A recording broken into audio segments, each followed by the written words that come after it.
Мужчина наблюдал за происходящим издалека.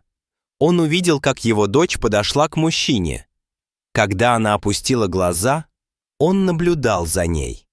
Она ничего не заметила, потому что искала что-то в своей сумке.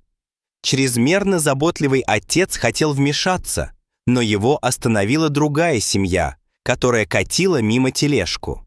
Сможет ли он вовремя добраться до своей дочери? Бенджамин Дэвидс и его дочь Эми отправились в, казалось бы, обычную поездку в местный магазин Dollar Store в Лос-Анджелесе, штат Калифорния. Отец не знал, что это скромное приключение станет важной главой в жизни Эми. По проходам магазина, долларовый магазин, Бенджамин шел рука об руку со своей дочерью. Он гордился ее личными достижениями и хотел быть частью следующего этапа ее жизни. 12-летнюю Эми, только вступившую в мир юной женственности, сопровождали в этом путешествии ее родители. Яркие флуоресцентные лампы магазина отбрасывали сюрреалистический отблеск на полки, заполненные множеством красочных товаров. Флуоресцентные лампы над головой создавали яркое свечение, освещая полки, уставленные разнообразными товарами. Сегодня был особенный день. Эми только начала свой путь к взрослению, и ее родители были рядом, чтобы поддерживать ее на каждом шагу. Пока они шли по узким проходам, мать Эми, Эмили, знакомила ее с разнообразными средствами для менструации. Девочка была потрясена изменениями, произошедшими в ее теле. Бенджамин держался в нескольких шагах позади, понимая необходимость предоставить дочери немного пространства в этот ответственный момент. Он наблюдал за происходящим со смесью гордости и желания защитить, молча признавая, что время идет. Эмили провела ее по узким проходам, рассказывая о различных марках и доступных вариантах. Бенджамин, всегда заботливый отец, следовал за ними на несколько шагов позади. Он хотел оставить их наедине, чтобы мать и дочь могли разделить этот интимный момент без постороннего вмешательства. Хотелось бы надеяться, что это послужит уроком для его дочери. По крайней мере, он так думал. В конце концов, они подошли к кассе с корзинами, полными различных товаров. Эми, полная решимости отстоять свою независимость, потянулась за кошельком, чтобы расплатиться. Однако ее руки дрожали, и монеты нервно позвякивали друг о друга. Кассир Джонни, молодой человек, склонный к бестактным замечаниям, не удержался от замечания. Он ухмыльнулся и съязвил: «У тебя небольшие проблемы, да?» Первый покупатель? Когда они подошли к кассе, нервозность Эми стала ощутимой. Она стала рыться в сумочке в поисках кошелька. Ее пальцы слегка дрожали. Кассир, молодой человек по имени Джонни, тихо рассмеялся. «Семья. Тебе нужна сумка?» — спросил он с озорным блеском в глазах. Щеки Эми вспыхнули, в ней смешались смущение и тревога. Она выдавила из себя: «Да, я просто... Мне нужна сумка, пожалуйста». Смех Джонни эхом разнесся по магазину, привлекая внимание ближайших покупателей. «Сумка для маленькой леди, а? Что подумают соседи?» Комментарий повис в воздухе тяжелым облаком, заглушив радость и возбуждение, которые сопровождали Эми в магазине. Ее отец, Бенджамин, наблюдавший за происходящим издалека, почувствовал прилив гнева и желание защитить ее. Нахмурив брови, он шагнул вперед с суровым выражением лица. Эми покраснела и выдавила из себя: «Да, ее смущение было очевидным». Но прежде чем она успела отреагировать, суровый голос ее отца прорезал воздух. Он продолжал мысленно повторять эту фразу снова и снова.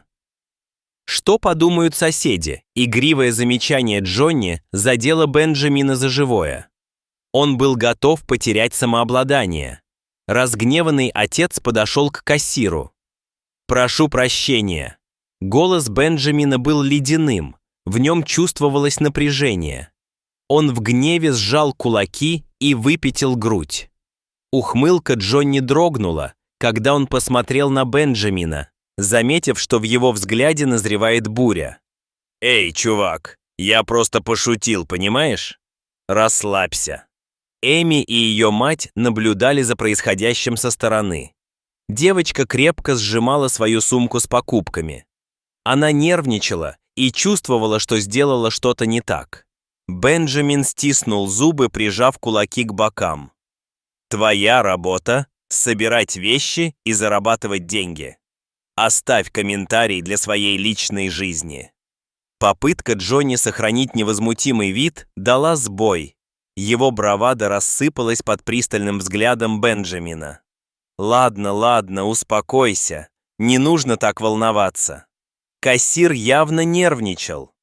Он пытался успокоить Бенджамина, но тот его не слушал. На этом все не заканчивалось. Заботливый отец хотел добиться справедливости для своей дочери прямо здесь и сейчас.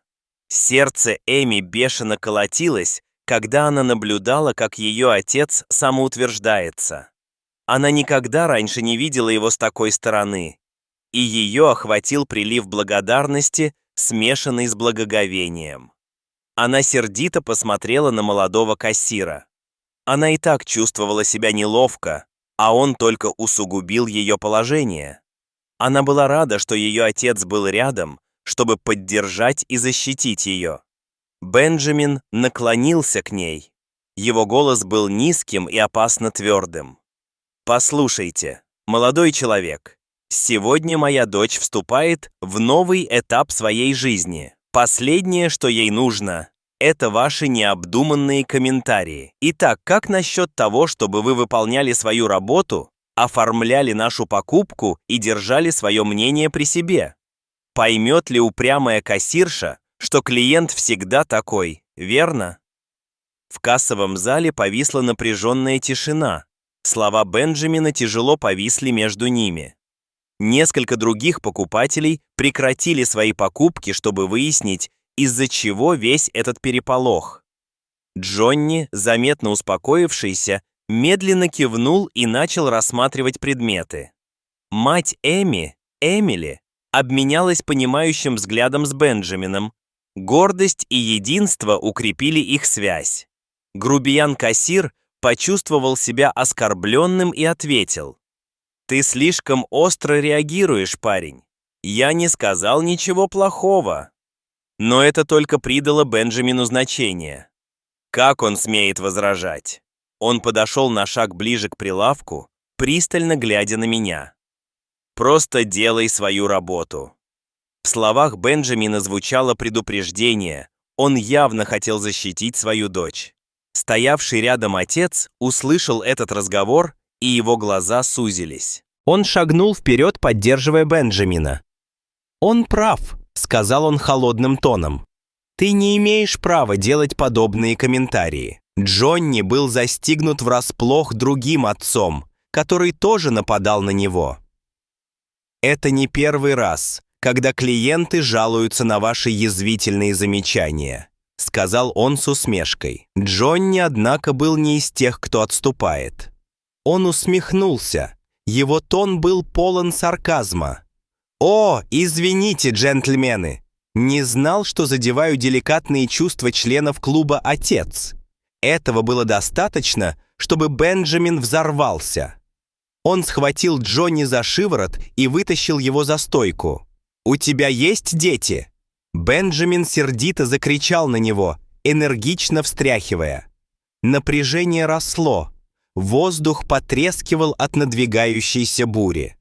Два отца обменялись понимающими взглядами, их объединяла забота о своих дочерях. «Отпустите его, он того не стоит», — сказал другой отец. Но прежде чем ссора могла перерасти в драку, в магазин ворвался менеджер и разрядил обстановку. Сможет ли он остановить драку? Молодой кассир отчаянно пытался вырваться из рук Бенджамина, но тот был высоким и сильным.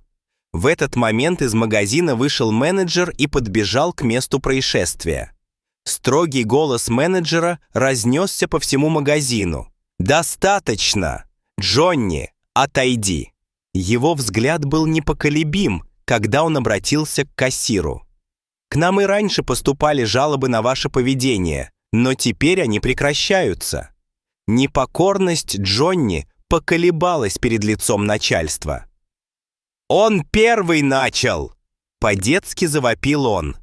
Бенджамин отпустил грубияна-кассира и отошел в сторону, чтобы сохранить самообладание.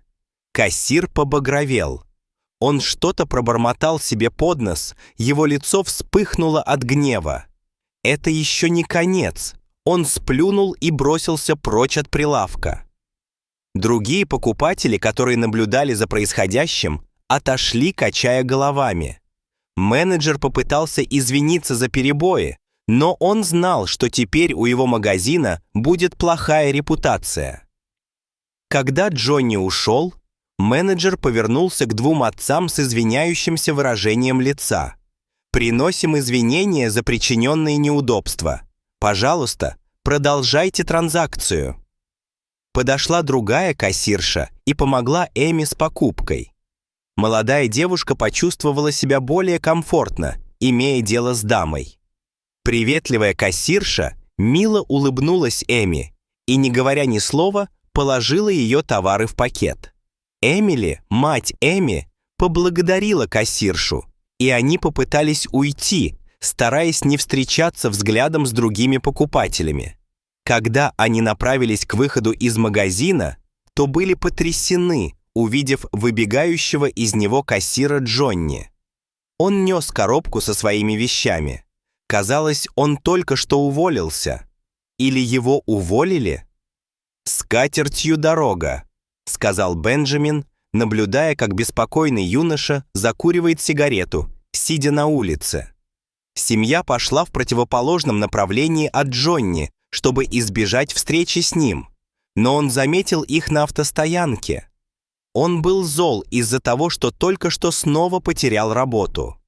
Он вскочил с перекура, когда увидел Бенджамина. «Это не последнее, что вы от меня услышите!» Сердито крикнул он. Сердце Бенджамина все еще бешено колотилось от адреналина, вызванного стычкой, но он коротко кивнул. Когда они вышли из магазина, напряжение начало спадать. Другой отец похлопал Бенджамина по плечу, прежде чем направиться к выходу, и его жест поддержки был красноречивее всяких слов. Они покинули парковку без дальнейших происшествий, и когда семья направилась к выходу из магазина, Эми оглянулась на Джонни, который избегал ее взгляда. На этом все закончилось. Она вступила в зрелый возраст, испытывая неуверенность, но неизменная поддержка отца укрепила ее дух. Она ушла, чувствуя, что принадлежит этому миру. Когда они вышли из магазина «Долларовый магазин», атмосфера была наполнена чувством облегчения и победы. Бенджамин посмотрел на свою дочь, и его охватило чувство гордости. Несмотря на неожиданную ссору, они вместе вступили в новый мир.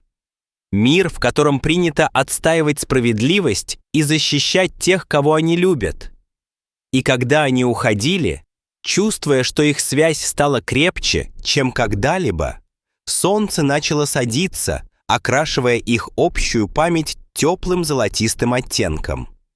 Вернутся ли они когда-нибудь в дешевый долларовый магазин?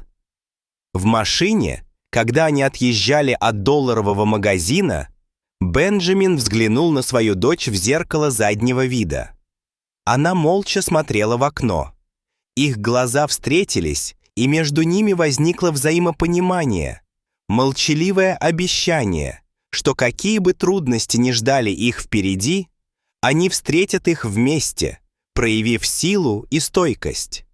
Обычный поход в долларовый магазин превратился в необыкновенный момент обретения новых возможностей и единства. Она на собственном опыте узнала о проблемах, с которыми сталкиваются молодые женщины в обществе. Это стало новой главой в истории Бенджамина и Эми Дэвидс, отца и дочери, которых связывают любовь, мужество и нерушимые семейные узы. Вам нравится эта трогательная и удивительная история?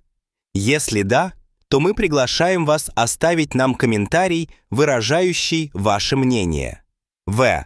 Если вы хотите продолжать наслаждаться вдохновляющими историями, подобными этой, подпишитесь на наш канал или посмотрите другие видео, показанные внизу экрана. Спасибо вам за сотрудничество!